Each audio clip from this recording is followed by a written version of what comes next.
Assalamualaikum warahmatullahi wabarakatuh. Selamat pagi anak-anakku semua. Kita ketemu lagi dalam mata pelajaran PPKN. Kali ini kita melanjutkan materi kita selanjutnya, yaitu tentang norma dan keadilan. Nah, pagi ini tujuan pembelajarannya adalah yang pertama, kalian mengerti apa itu norma. Yang kedua, tujuan norma. Yang ketiga, macam-macam norma dalam masyarakat. Yang keempat, sumber-sumber norma dan sanksinya. Berikut contohnya. Oke, kita mulai dari apa itu norma. Norma adalah aturan atau kaidah yang digunakan sebagai pedoman dalam manusia bersikap dan berperilaku. Nah, mengapa kita butuh norma? Kita masuk yang kedua, yaitu tujuan norma. Adanya norma adalah untuk mengatur ketertiban atau keteraturan dalam hidup bermasyarakat. Anak-anak bisa membayangkan bagaimana kalau tidak ada aturan dalam hidup bermasyarakat. Mereka akan semaunya sendiri dan akan terjadi ketidaktertiban atau terjadi kesemrawutan dalam hidup bermasyarakat. Contoh saja dalam permainan sepak bola, itu juga ada aturannya. Coba kalau tidak ada aturannya, mereka akan bermain semaunya sendiri, tidak ada wasitnya, apa yang terjadi? Kalian bisa membayangkan. Maka tujuan norma adalah untuk menciptakan keteraturan atau ketertiban dalam hidup bermasyarakat. Kita lanjut pada poin yang ketiga adalah macam-macam norma. Norma dalam masyarakat ada 4 macam. Yang pertama adalah norma agama. Yang kedua adalah norma kesopanan. Yang ketiga norma kesusilaan. Yang keempat adalah norma hukum. Masing-masing norma memiliki sumber dan sanksi yang berbeda. Yang pertama adalah norma agama. Dari mana sumber norma agama? Kita pelajari bahwa norma agama adalah peraturan yang bersumber asalnya adalah dari Tuhan. Apa yang terjadi? Kita langsung pada sanksi.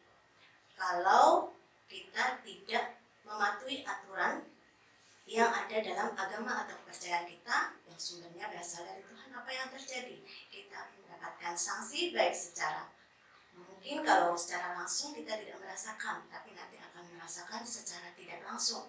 Di mana? Di akhirat nanti. Jadi sanksi norma agama adalah kita tidak bisa merasakan secara langsung karena akan diterima di akhirat nanti. Yang kedua adalah norma kesopanan. Apa itu norma kesopanan? Adalah peraturan hidup yang bersumber dari pergaulan sekelompok masyarakat, atau yang sering disebut norma kesopanan adalah adat istiadat, tata krama, ataupun sopan santun. Nah, contohnya apa? Contoh norma kesopanan, kalian makan, ada etika, tata krama, bagaimana cara makan yang betul, menggunakan tangan kanan. Kemudian kalau kita bersama dengan orang yang lebih tua, kita mempersilakan dulu mereka yang lebih tua untuk mengambilnya. Itu contoh. Contoh lagi, kita berbicara dengan etika, bahasa yang santun kepada orang yang lebih tua. Kita berangkat sekolah anak-anak, contohnya berjabat tangan dulu dengan orang tua, minta doa restu pada orang tua. Itu contoh norma kesopanan. Sampai di sekolah, nanti kita berjabat tangan dengan bapak ibu guru yang sudah menyapa di depan pintu gerbang. Itu contoh norma kesopanan. Nah, bagaimana kalau kita berperilaku tidak sesuai dengan norma kesopanan? Apa yang terjadi? Kita akan mendapatkan sanksi. Sanksinya apa? Mungkin sanksinya tidak seperti norma hukum, didenda. Kemudian ada sanksi berapa rupiah di sana, tidak. Tapi sanksinya berupa apa? Kita akan dikucilkan. Kalau yang lebih berat lagi, kita akan diasingkan dari kelompok kita karena kita tidak berlaku secara sopan. Itu contoh. Dikucilkan, diasingkan dari pergaulan, itu contoh sanksi norma kesopanan. Yang ketiga adalah norma kesusilaan. Ya, norma kesusilaan adalah peraturan hidup yang bersumber pada hati nurani manusia.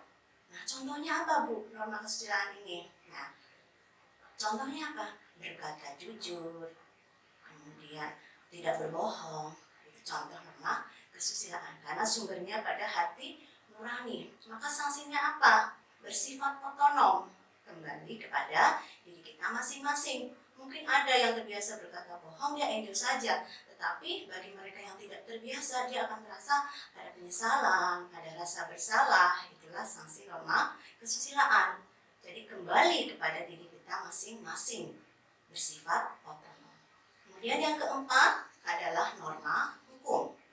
Peraturan hidup yang sumbernya di situ pada peraturan yang dibuat oleh lembaga atau badan yang berwenang. Nah, contohnya apa norma hukum ini? Contoh, kita mematuhi tata tertib berlalu lintas karena di jalan ada yang namanya peraturan atau tata tertib berlalu lintas. Kalian anak-anak sekolah berangkat, ada lampu di jalan itu, lampu lalu lintas yang harus kita patuhi. Kalau merah kita harus berhenti, ya berhenti. Bagaimana kalau itu kita langgar? Bagaimana kalau di sana kita berkendara tidak membawa SIM atau surat tanda mengemudi, surat izin mengemudi? Apa yang terjadi? Kita akan kena sanksi. Sanksinya apa? Denda.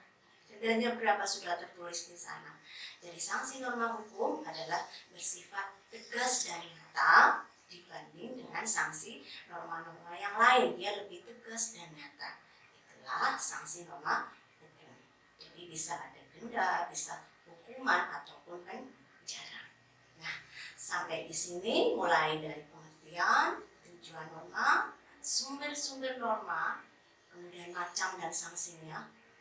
Mungkin ada yang perlu ditanyakan oleh anak-anak, kita nanti bisa ketemu lagi pada materi kita selanjutnya di bab norma dan keadilan, masuk pada poin keadilan. Untuk pertemuan kali ini, sesuai tujuan yang kita bahas materi kita hari ini, jadi anak-anak harapannya bisa mengerti apa itu norma, tujuan norma, kemudian macam-macam norma, sumber norma, dan sanksinya. Terima kasih, sampai sekian dari itu. Kita ketemu lagi pada materi kita selanjutnya, yaitu bab keadilan. Ibu tutup. Wassalamualaikum warahmatullahi wabarakatuh. Semangat dan tetap sehat selalu. Semoga pandemi ini segera berakhir.